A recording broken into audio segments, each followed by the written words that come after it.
जय हिंद साथियों, स्वागत है सबका साहित्य शिखर क्लासेस के यूट्यूब चैनल पर। आप लोगों के कमेंट आ रहे थे कि सर जो है फर्स्ट ग्रेड की वैकेंसी हमारे सामने है, सेकंड ग्रेड की वैकेंसी हमारे सामने है और रेट की पात्रता का जो है नोटिफिकेशन भी जारी हो चुका है। तो किसकी तैयारी करें और किसकी नहीं, इस पर एक वीडियो बनाइए ताकि हमें एक गाइडेंस मिल सके कि किस पर हमें काम करना चाहिए, किसकी तैयारी करनी चाहिए या नहीं। तो देखो, वीडियो की शुरुआत करें उससे पहले मैं बता दूं कि वैसे तो सबकी अपनी अपनी रुचि होती है, अपनी अपनी तैयारी होती है, उस अकॉर्डिंग आपको तैयारी करनी है। फिर भी कुछ बिंदुओं पर मैं बात करूंगा, अगर आपको सही लगता है तो फिर उस हिसाब से आप अपनी तैयारी जारी रख सकते हैं।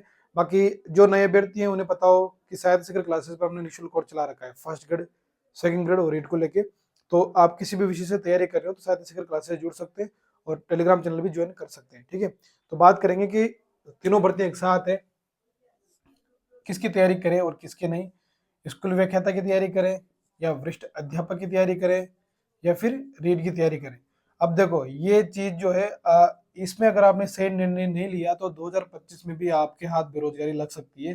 क्यों, उस पर पूरी डिटेल में बात करेंगे। क्योंकि जिस बार पिछली बार भी जब हमारे टाइम जो है 2025 मान लो 25 में ये सारी वैकेंसियां होंगी, स्कूल व्याख्याता वरिष्ठ अध्यापक और रेट 2022 में जब हमने स्कूल व्याख्याता का एग्जाम दिया था, उस टाइम हमारे पास भी फर्स्ट ग्रेड थी, सेकंड ग्रेड थी और रेट का एग्जाम हमारे सामने था। ठीक है, अब बहुत सारे ऐसे अभ्यर्थी हैं, मैं दो तीन ऑप्शन आपके सामने दूंगा, दो तीन मेरे मित्रों को उदाहरण दूंगा जिन्होंने फॉर्म तो भर दिया स्कूल व्याख्याता का, तैयारी की 2-3 महीने, लगा कि नहीं होगा, वरिष्ठ अध्यापक की ओर आ गए। वरिष्ठ अध्यापक में सोचा कि इसमें भी इसका एग्जाम, इसकी तैयारी की, फिर इसमें सिलेक्शन नहीं हुआ। लेकिन उनकी किस्मत सही थी, उन्हें रीट की पहले भी जमा टाइम रद्द हो गई थी तो रीट में उसमें सिलेक्शन हो गया। वरिष्ठ अध्यापक की तैयारी किसमें भी नहीं हुआ और रीट में भी नहीं हुआ, स्कूल वगैरह की तो तैयारी की ही नहीं। तो ऐसी गलती आपके सामने या फिर ऐसी आप परिस्थिति आपके सामने ना बने, उसके लिए मैं आपको बता दूं कि आपको अपने विवेक से कुछ निर्णय लेने पड़ेंगे और उसके अकॉर्डिंग आपको तैयारी करनी पड़ेगी। वरना फिर ये हो सकता है कि 2025 में अगर आपके हाथ से वैकेंसी निकल गई तो फिर उसके आगे फिर पता नहीं कब वैकेंसी आएगी और कब क्या होने वाला है। तो आप स्कूल व्याख्याता, वरिष्ठ अध्यापक और रीट की तैयारी करें या नहीं करें, किसकी तैयारी करें, उससे पहले तो सबसे बड़ी बात ये होती है योग्यता। जैसे आपके पास अगर इसकी भी योग्यता है, वरिष्ठ अध्यापक की भी है, रीट की भी है, तो आप तीनों में से फिर उस व्यक्ति के सामने संशय बनता है कि किसकी तैयारी करें। बाकी जो रीट की योग्यता रखता है वो रीट की करेगा, जो बीएड कर रखा है वो सेकंड ग्रेड की करेगा या रीट की करेगा। बाकी स्कूल व्याख्याता की तो कर ही नहीं सकता, जिसके पास बीएड भी हो, एमए भी हो, वही स्कूल व्याख्याता की तरफ आएगा। स्कूल व्याख्याता की तैयारी क्यों करनी चाहिए, वरिष्ठ अध्यापक रीट की अगर आपके पास योग्यता है तो मैं पहले वीडियोज में बता चुका हूँ। स्कूल व्याख्याता में तैयारी करने वाले जो है अभ्यर्थी गंभीर रूप से वो बहुत कम होते हैं, क्योंकि इसमें जो दो पेपर होते हैं और जो फर्स्ट पेपर होता है स्कूल व्याख्याता का वो बहुत डिफिकल्ट माना जाता है।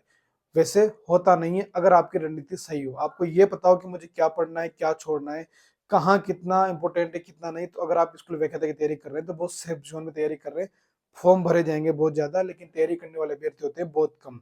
और इस बार तो सबसे बड़ा संशय ये हो गया है पदों को लेके। ठीक है, कि सर जो है तीनों में अभी तक जो दो वैकेंसी आई है उसमें पद जो है बहुत कम है, तो अब क्या करें क्या नहीं करें। तो देखो, इस पर ना तो आप कुछ कर सकते हैं ना मैं कुछ कर सकता हूँ, लेकिन मैं एक बात कह सकता हूँ कि पद बढ़ेंगे, ये बात की मैं गारंटी लेता हूँ, इस बात के बारे में बोल चुका हूँ, 100% आपके पद बढ़ेंगे। तो आप अगर स्कूल व्याख्याता की तैयारी कर रहे हैं तब भी निश्चित होकर तैयारी करें, वरिष्ठ अध्यापक की कर रहे हैं तब भी निश्चित रूप से आप वरिष्ठ अध्यापक की तैयारी करें। स्कूल व्याख्याता की तैयारी करने के लिए सबसे बड़ी बात है कि आपको खुद पर जो है विश्वास रखना पड़ेगा कि हाँ मैं कर सकता हूँ। बस अगर आपने ये चीज कर ली तो भले वो फर्स्ट पेपर में कितना भी डिफिकल्ट हो और सेकंड पेपर आपका जो सब्जेक्ट का होता है, आप आराम से दोनों को क्वालिफाई भी कर लेंगे।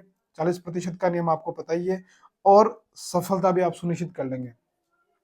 वरिष्ठ अध्यापक में भी अगर आप तैयारी कर रहे हैं, देखो स्कूल व्याख्याता की तैयारी वही अभ्यर्थी करे जिसे पता है कि मैं फर्स्ट पेपर ढंग से कर सकता हूँ, क्वालिफाई कर सकता हूँ, वही स्कूल व्याख्याता की तरफ जाए। वरना अगर उसे फर्स्ट पेपर को देखकर डर लगता है तो वह अभ्यर्थी वहां नहीं जाए, क्योंकि फिर उसे मात खानी पड़ेगी। फर्स्ट पेपर अगर क्वालिफाई नहीं हुआ तो भले ही आपके सब्जेक्ट पर कितनी भी अच्छी पकड़ो, आपका सिलेक्शन नहीं होगा।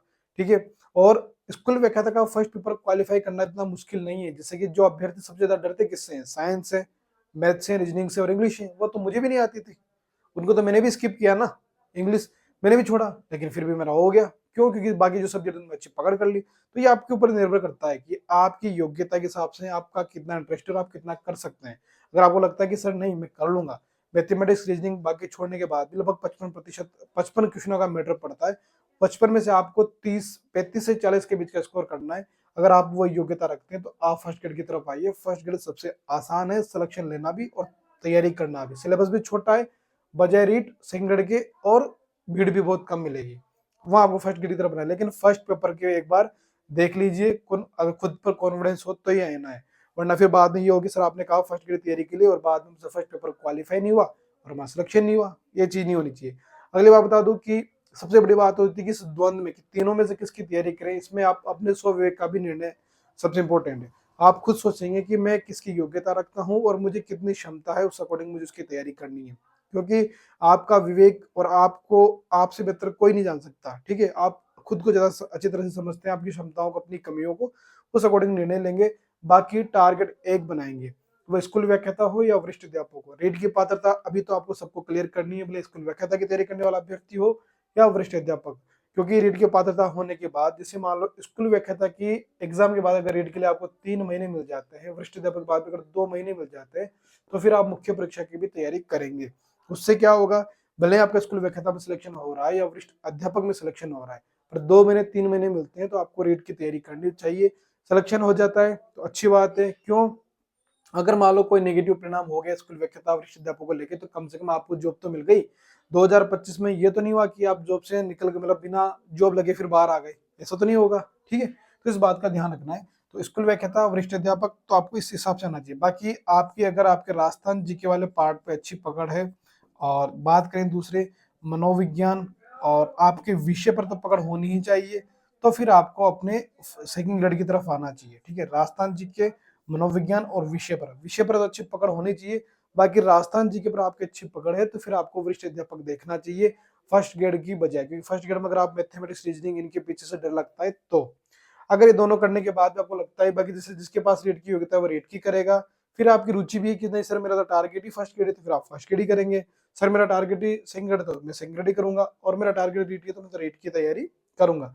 रेट की तैयारी करना क्यों सही है, जिसकी पात्रता क्लियर हो गई, पदों की संख्या ज्यादा रहेगी, और जो अभ्यर्थी उत्साह से और मेहनत करेगा वो अभ्यर्थी आराम से इसमें सिलेक्शन ले सकता है, क्योंकि इसमें भी जैसे भीड़ तो बहुत ज्यादा होती है, लेकिन जब रीड का आपको सिलेबस देखेंगे तो सिलेबस सबको डरा देता है, इसका पाठ्यक्रम से अभ्यर्थी डर जाते हैं। लेकिन जो अभ्यर्थी 2 बार भी इस पाठ्यक्रम पूरा कर लेते हैं कैसे भी करके, फिर उन्हें पता लग जाता है कि जितना पाठ्यक्रम दिखाया गया वो उतना है नहीं, उसके बाद वो इजीली उस चीज को कर लेते हैं, सफलता प्राप्त की जा सकती है। तो आप इस अकॉर्डिंग देखेंगे। देखो, पाठ्यक्रम के हिसाब से मैं बता दूं, अगर राजस्थान जीके पर अच्छी पकड़ है, साइको पर और विषय पर, तो आप सेकंड की तरफ आए। और बाकी आपके पास फर्स्ट पेपर आप ढंग से अच्छी तरह क्वालिफाई कर सकते हैं तो आप व्याख्याता की ओर जाएंगे। प्लस विषय पर तो अच्छी पकड़ होना दोनों में कंपलसरी है। अगर ये दोनों चीजें में आपके कहीं ना कहीं दिक्कत है, फिर आप रेट की तरफ रहें। रेट में सारे विषय हैं, बस कोशिश करने की ईमानदारी से 2 बार सिलेबस पूरा कर ले, उसके बाद रेट संबंधी जितनी भी समस्याएं होगी उनका समाधान आपके आप खुद निकाल लेंगे, ठीक है। तो 2025 में सबसे बड़ी बात है कि शुरुआत सबसे इंपॉर्टेंट होती है, तो टारगेट एक बनाएंगे, उसी को लेके फोकस करेंगे और उसी को लेके मेहनत करेंगे। शुरुआत के 1 बार 2 बार, जब तक 3 बार कोर्स ढंग से कंप्लीट नहीं हो जाता, तब तक आपको कुछ अगर ये लगे ना कि सर मैं कर पाऊंगा या नहीं कर पाऊंगा, डर आएगा, तो 2 बार पूरा कोर्स कंप्लीट करके देखिए, भले वो व्याख्याता का हो, भले वो वरिष्ठ अध्यापक का हो, भले वो रीट का हो, आपने आप आपके अंदर जो है कॉन्फिडेंस आ जाएगा कि हाँ सर मैं कर सकता हूँ, इसमें कोई बड़ी बात नहीं है। कब आएगा, लेकिन वो जब आप 2 बार कम से कम पाठ्यक्रम कंप्लीट कर लेंगे उसके बाद, वरना उससे पहले नहीं आने वाला है।